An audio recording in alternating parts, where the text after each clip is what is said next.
Hi, everybody. Welcome back to this week's episode of the City Confessions. Today's guest is Esther Santer. She is a lifestyle and fashion blogger based in New York City and also a mom to a 1-year-old boy. I'm so excited to speak with you, Esther, because one, we've known each other, I believe, for 5 or 6 years now. And I just wanted to connect with you on motherhood. You're also my last guest to wrap up season 8. So I feel like it's very fitting considering my new chapter. So I can't wait to talk to you. Why don't we begin by having you introduce yourself to my audience and tell us who you are and what's your story? Yeah, you did a great intro. So I'm Esther. I am a 32-year-old boy mama. I blog about motherhood, life, relationships, more like relationship with my husband as opposed to dating life since we've been married we just passed 5 years actually. And yeah, I also advocate for infertility awareness and I blog full time. So it's been wild finding that balance between motherhood and blogging now. Yes, and that was one of my main questions. But let's just backtrack a little. Tell me about how did you get started in blogging, and have you always wanted to create an online platform to share your fashion inspiration and just writing in general? So I actually started almost 10 years ago. So it was 2013. I was finishing up my last semester in college, and I was living across from Lincoln Center where Fashion Week used to take place. And I wanted to be a part of it so badly, but I had no connections. I had no way to get invited. So I actually texted my friend. I was sitting in math class. It was going to be the last day, the last show. So we're like, let's just crash. Let's do whatever we have to do. So we ended up crashing the Anna Sui fashion show. Long story short, it was amazing. So that night I went home and said, that was absolutely magical. I'm starting a blog, and next season I'm getting invited. And at the time, like 10 years ago, there was no blogging scene. I had no blogging friends. I think I had heard of, I only knew one blogger at the time. It was Rumi Neely. I didn't know her personally, but like I knew the Fashion Toast blog. And I just literally covered fashion shows. I'd find the images online. And then after I would write about the show, I would find every email address I could find relating to that designer and said, I covered your show next season. I'd love to be there in person. So Wow. I did. And then by the next season, I actually got my first invite from Nanette Lepore. And it was so exciting. But then once I started getting like 50 plus invites a season, this is like a few years in, I was like, okay, so if I can do that from absolutely nothing, like a girl from St. Louis, with no connections, then I can turn this into a business. So that's what I did. So yeah, in 2023, February 2023, it'll be my 10-year blogging anniversary, which is wild. That is wild. You are definitely an OG. So I think we met maybe 2017 when the blogging industry was blowing up in New York, specifically with the Yeah. rise of Instagram and all of that. So I know that you are now a mom, and I would love to tap into just that transition. Have you felt like your content has changed, and how did you figure out what direction you want to take it? Because it is almost like mourning a previous identity and embracing this new one. So I think for me, selfishly, I would love your advice. I think I'm still figuring it out because I do kind of straddle that. How much do I want to share him? I love sharing him. And I kind of like every day I feel differently. And it's so crazy because like you'll hear feedback from people like, I can't believe you share him. But it's like, I don't know, that's a personal decision. But some days I don't feel like it. So I don't, you know what I mean? But I am still figuring out the balance because I love posting outfit inspiration still, or like what I'm wearing. I love posting more lifestyle content, but because I'm now a full-time mother as well, he's just always with me. So Mm. it's kind of means that my content has changed simply because I'm a lifestyle blogger who this is my life now. So I am trying to figure out how to bring back the parts of myself that I used to talk about as well. But I think that's just going to come with time, I guess. Like now that he's on a good schedule, I definitely can do more. Um, but I think I have to learn time management skills a little better, Mhm. go to sleep a little bit earlier, so that I can be on his schedule and get as much done while he's napping. But yeah, I do talk probably primarily about motherhood these days, simply because it is what I'm up to right now. Mhm. And I know that you talk openly about IVF and fertility and you advocate for it. So, was that a choice that was easy to make? At first, not at all. I wasn't even sure I was going to share our story at first, because it was when I shared, we were already 2 years into it. Mm. Into the struggle, into the like navigating fertility treatments.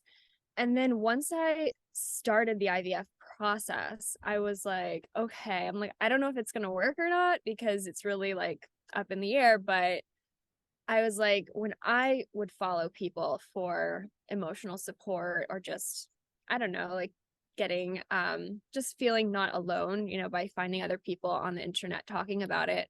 I was like, the things that I would connect with most are the journey, as opposed to, oh yay, I had a baby and this is how I got there. So I wanted to share in that moment, to like help the people that I guess were in that moment too. And then I was so happy when it worked and I got my little Nate. But yeah, it was hard. But once I started sharing and I saw the response, and I got like for sure over 1,000 messages, if not more. That was just in that time frame. So like since then, it's been many more of just people who were moved by the story, or they felt less alone. I especially heard from a lot of people, because we deal with male factor infertility. I heard from so many women who just thanked me for sharing, because they were silenced because their husbands felt shame, and just they didn't want, they don't allow their wives basically to share the story, because it is, you do need both to both be on board. Right. It's a two-person Mhm. issue. So yeah, just hearing that people felt less alone, I felt like I wanted to be their voice and help raise awareness. And I'm happy that you did that because I think with social media, we all know everybody wants to post the highlights, but you're giving a lens to the real life. And it's also a choice, right? Because you don't need to post any of that. But I'm sure you've helped one person at least. So that's amazing.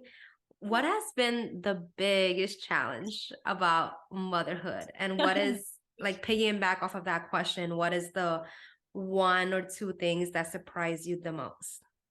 The hardest part for sure has been how hard it is to do without family around. Which is actually why I'm in my hometown right now. I'm getting some help. It's really Mhm. nice.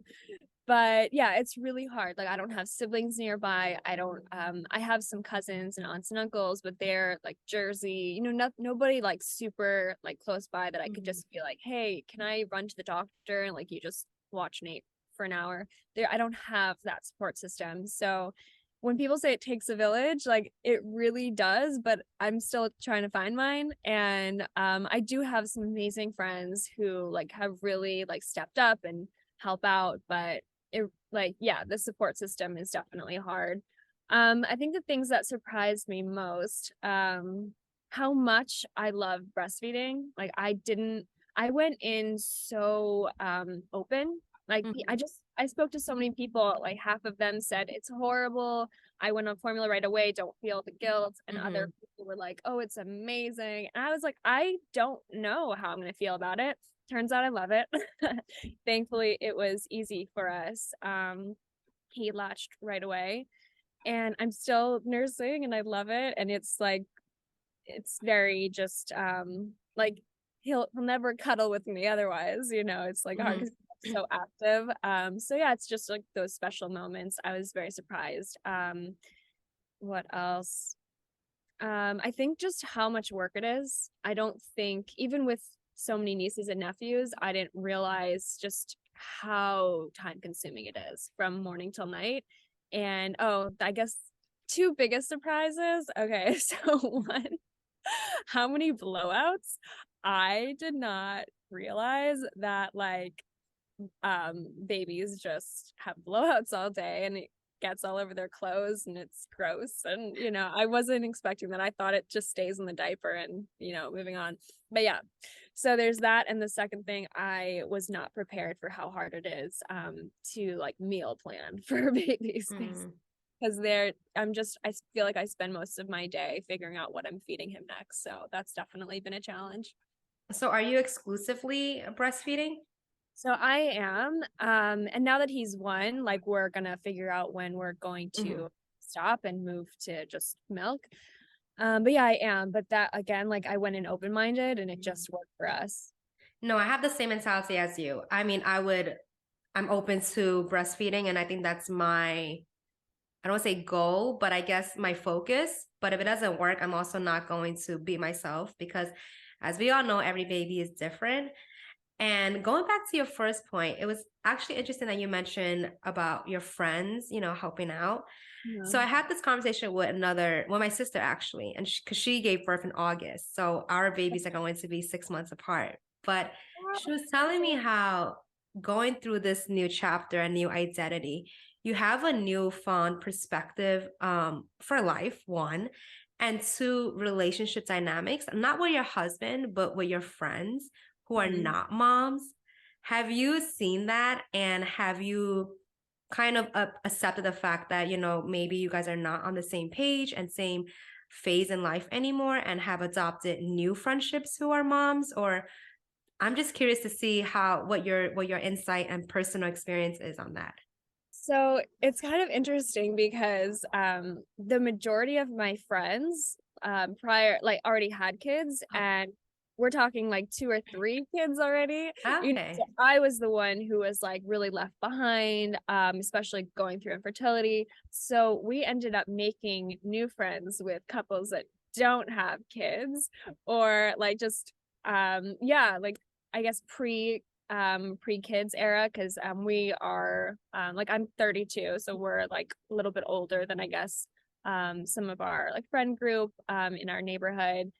And so now I'm like, this is so interesting because my old friends all are like seasoned moms and my new friends are like dog moms, and I'm like, okay, like we can do this, we can figure this out. But it's definitely different, but I try to just maintain, like I kind of let other people navigate the conversation, because I'm not going to talk about, nap schedules with somebody who doesn't have a kid. But if they're curious about something, I'm super open about it. So I definitely try to just keep it like each friendship as it is. Mm-hmm. And I think one topic a lot of moms or just in the social media world don't really talk about is the mental health of parents, because I get insight again from my sister, and she is still a new mom. It's 4 months and she's so overwhelmed. She was going through baby blues, which I know is very common, but also not sure if she was going through postpartum depression. So I wanted to know, how were you keeping your mental health in check, and how were you taking care of yourself, even though you were a first-time mom? And I imagine you're trying to do everything for your baby, but as we all know, you have to put your mask on first. I definitely think that even though I wish I didn't have to go the IVF route, it changed me in such a strong way, because I know for a fact I am a better mother because of it. I am a more patient mother because of it. I have so much gratitude. And it was hard, newborn life, because Nate didn't sleep more than 40 minutes at a time. Like Oh my God. overnight, only in our arms. It was a huge struggle. Like he really did not sleep. And we like there were some days I didn't even have time to brush my teeth, because it took me 2 hours to get him to sleep for 30 minutes. But I had so much gratitude, and I just I allowed myself to just not work until he started sleeping at 5 months. I allowed myself to just make it my full-time job, like taking care of him. So I didn't have to stress about anything else. We kind of just, my husband was like, don't worry about it, we'll make it work. It's okay. And I because I allowed myself to just drop everything else, instead of feeling anger or resentment, I was like, I'm just going to appreciate these cuddles because he only sleeps in my arms. Okay, like let me just enjoy this because I know it's not going to last forever. And that's kind of, I know that is obviously a luxury that not everyone has. Or I guess if you have maternity leave, you can kind of do that for a bit. I know like you're also kind of self-employed. We kind of have to make it work. But yeah, that's really how we did it. So I did not experience, I guess, the postpartum blues or depression, but I really think it's because of the amount of gratitude I had. And when you say you took a break, did you take like a real break? Like, did you go MIA on social Oh, media? I definitely like sometimes I wouldn't post for a few weeks at a time and I'd be like, oh my God, I haven't like posted in way too long. I did try to do somewhat on stories, but even now, like I'm still trying to figure out feed versus stories because stories is obviously a lot easier. But some days, even for that, it's hard to like, be to show up. Without, I think the key, I guess, like if whatever you decide to do for yourself, I think the key is really to just one, batch content, which I don't know if you do that. I have to start. And also to just time management, and kind of plan everything out in advance because once the day is going, it kind of is just going. Yeah. Can you tell me about your goals before having a baby with your blog and what those goals look like now? So my goal was always eventually I would love to have some kind of product line. My dream is an organization home line, which I is so love interesting. I that. don't talk that much about how obsessed with organizing I am and just decluttering, and it's something I'm so passionate about, and I'm always looking for like the perfect organization, like bins and hacks and things, and I just feel like it doesn't exist yet. So I kind of really would love to do that. And other than that, I always wanted to write a book, which congratulations that Thank you you. so I always wanted to do that. And what else? Yeah, I mean, I just definitely want to grow my blog a little bit more. I think that I need to be better about being consistent. So I guess my goals then and now retain that I need to just, I guess, get on a better just more consistency. And yeah, because I love creating content. I love sharing product recommendations and reviews. And I would love to continue doing that. But Yeah. my goal, I will say, my goal pre motherhood, it really was becoming, being able to use my blog to be a stay-at-home mom because I never wanted to be a full stay-at-home mom, but I wanted the flexibility to work from home and to be there if I wanted to be there. So I wanted that financial freedom and I wanted the flexibility. So thankfully I did get that, minus the financial freedom at the moment because it is so hard to balance Girl, everything. I feel you. It is hard. No, I understand. I mean, that's like a whole nother topic, but when you're in the industry for so long, you see it change from year to year. Where, like, I know in the beginning, companies were just throwing money like Yes. crazy, right? And Yeah. then you don't know what to do with it at first because nobody talks about how much you should charge and blah, blah, blah. I almost felt like whatever number you came with, brands were like, sure. And then you're like, wait, what? Okay. And then there were like, I think 2-3 years where they became more strict. Oh And I yeah. felt like the more I grew, I was getting less than the first year. Yes. No, like this could be a whole episode. Yeah. Yeah. I'm not, it's insane. I'm still getting requests sometimes from brands. Like I just got one, I think like 2 days ago. A brand wanted a reel, 4 still photos, all these things, $100. I'm like $100. Like a photographer charges I like know. a minimum And of what am I gonna do with $100? That's yeah. like, it doesn't do anything in New York City. It's one meal outside. And I always think about it. The person reaching out to you is getting a salary, but like, you want us to work for free? No, I know. It's insane.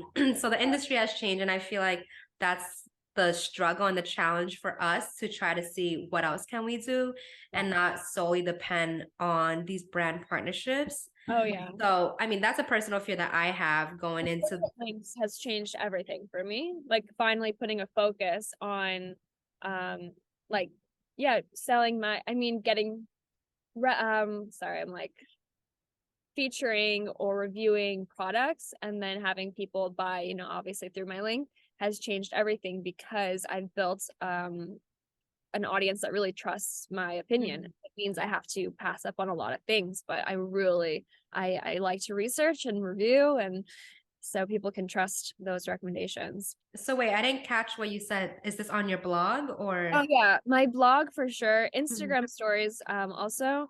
I just really I like to create just lists and things, resources for people of what's working for me motherhood wise. And that's really helped because that puts more that gives you more control financially because you're not waiting for a brand partner Totally. to, either accept or decline or Yeah. I mean, I'm gonna have to like pick your brains about this like later on as well. Yeah. So what has been the biggest highlight of this year so far, since we are recording this very timely and there's about a week left by the time this goes live to before 2023 arrives. So what has just been your highlight moment? Highlight moment. Becoming a mom, but that's so just cliche. And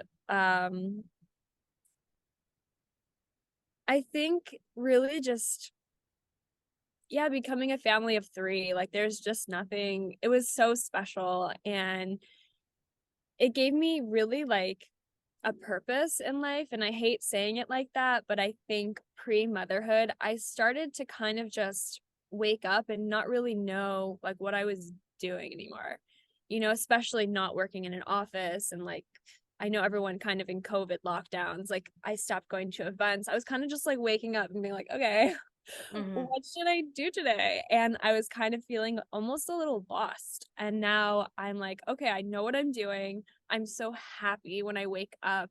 I'm so I feel like I'm thriving now. And it's really been just amazing, like mental health wise and just life wise. And I'm just really happy. Oh, I love hearing that. I love that you're happy.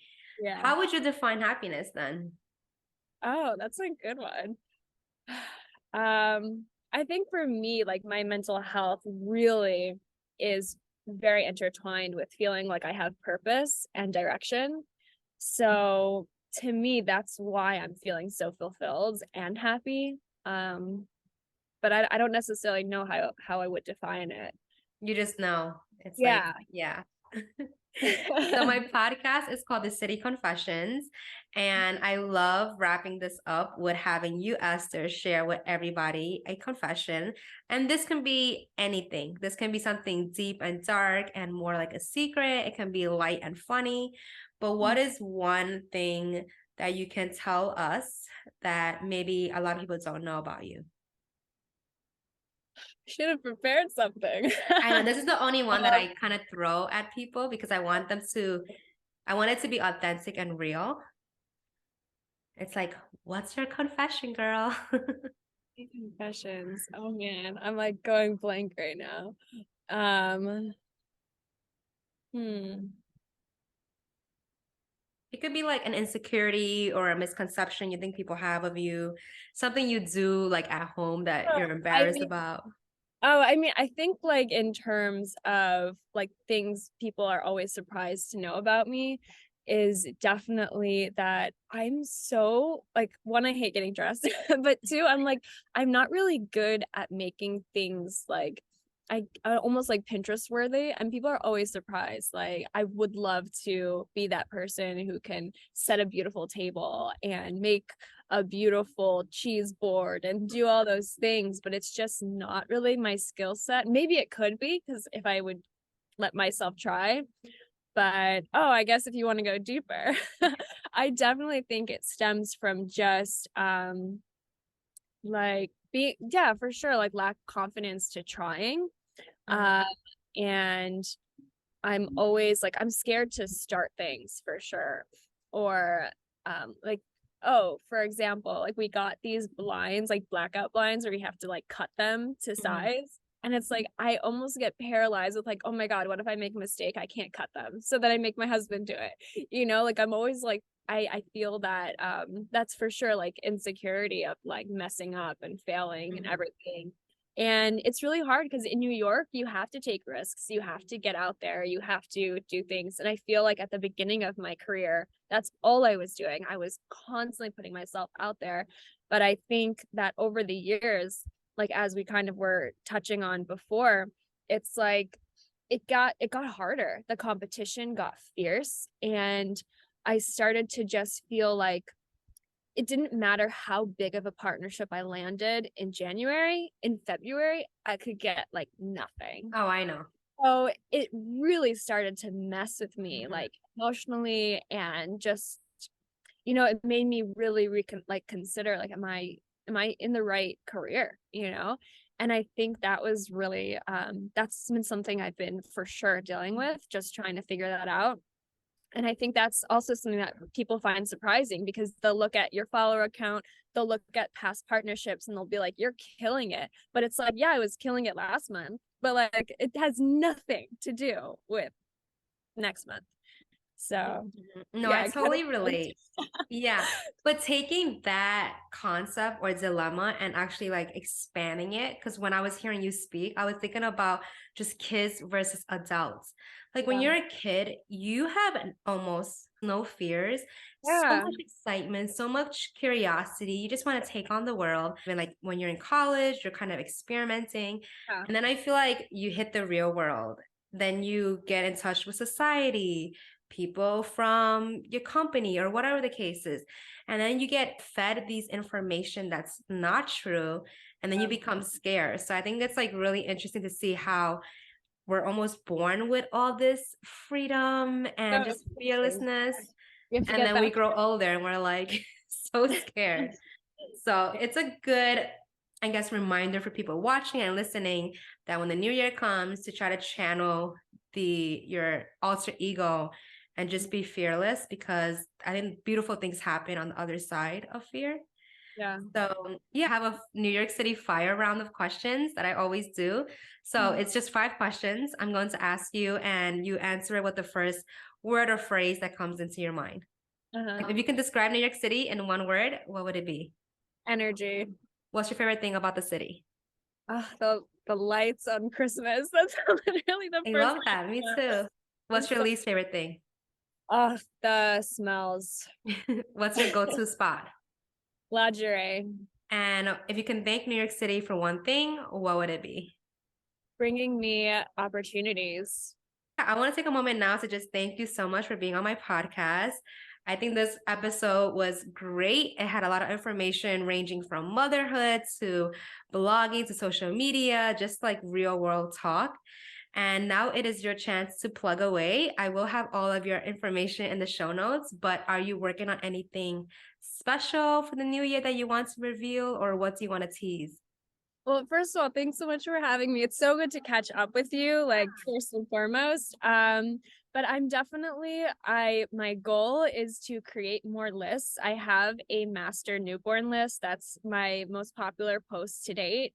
And it literally goes through every single category, from bath time to feeding time to everything in between. And it just gives my product recommendations for newborn. So I'd love to create more for like now that I have a 1-year-old, and just every category I could think of, because it's my passion. I love reviewing products and figuring out the best things because I'm also a minimalist at heart.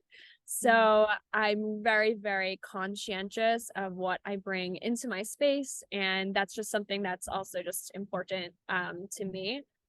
So you can find me on Esther Santer everywhere. And yeah, that's me. Yeah, you shared the post with me and it was really, really helpful. So I'm definitely going to like reference it back because I just had my baby shower. So I'm trying to go through all the items. But I also know that it's trial and error. Again, every Oh, baby's for sure. different. So yeah, I think it's super helpful. The last question is, what is the one thing you love most about yourself? My perseverance for sure, and my honesty. Those two things, but No, I think they go hand in hand, and it goes full circle with your goal about wanting to create lists and wanting to be just honest with your followers, and I love that. So again, thank you so much for being on my podcast. I think again this was such a great way to wrap it up since it's like mom to mom. I do appreciate you.